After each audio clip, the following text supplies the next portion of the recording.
મુન્દ્રા મહેશ્વરી સમાજ દ્વારા હોળી મહોત્સવની ભવ્ય ઉજવણી, નવદંપતીઓએ ધર્મગુરુના આશીર્વાદ સાથે લીધા લગ્નજીવનના વચન। આજ રોજ મુન્દ્રા મહેશ્વરી સમાજ દ્વારા હોળી મહોત્સવનું સુંદર આયોજન કરવામાં આવ્યું હતું। આ ધાર્મિક પ્રસંગે સમાજના નવદંપતીઓએ હોળીની પ્રદક્ષિણા કરી હતી અને ધર્મગુરુના આશીર્વાદ મેળવી પરસ્પર સુખ દુઃખમાં જીવનભર સાથે રહેવાના વચન આપ્યા હતા। આ અવસરે મુન્દ્રા મહેશ્વરી સમાજના કાર્યકારી પ્રમુખ શ્રી અશોકભાઈ દેવરાજભાઈ સોદમ, ભાવેશભાઈ ગોપાલભાઈ ધુઆ તથા મહામંત્રી ભવાનભાઈ સોદમ, કલ્યાણજી ચુયા, અશોકભાઈ સોદમ અને જીતેન્દ્રભાઈ આઈડી વિશેષ ઉપસ્થિત રહ્યા હતા।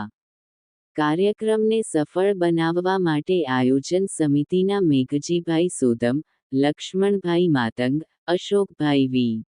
મહેશ્વરી, મગનભાઈ આઈડી, દિનેશભાઈ રોલા, વિનોદ ચુયા, ગાંગજી ફફલ, ભરતભાઈ પાતારિયા, ખમુભાઈ રતડ, દિનેશભાઈ રતડ, ધનજીભાઈ ડોરુ, રવિભાઈ વકીલ, હરેશભાઈ સોદમ, મંગલભાઈ ખાખલા, રામજીભાઈ ઝોલા, લક્ષ્મણભાઈ મહારાજ, દિનેશભાઈ મહારાજ, નાનજીભાઈ ધુઆ, ચેતનભાઈ સોદમ, મહેશભાઈ માતંગ, હરેશભાઈ મતિયા, રમેશભાઈ મતિયા તથા મિત મહારાજ સહિતના આગેવાનોએ જહેમત ઉઠાવી હતી।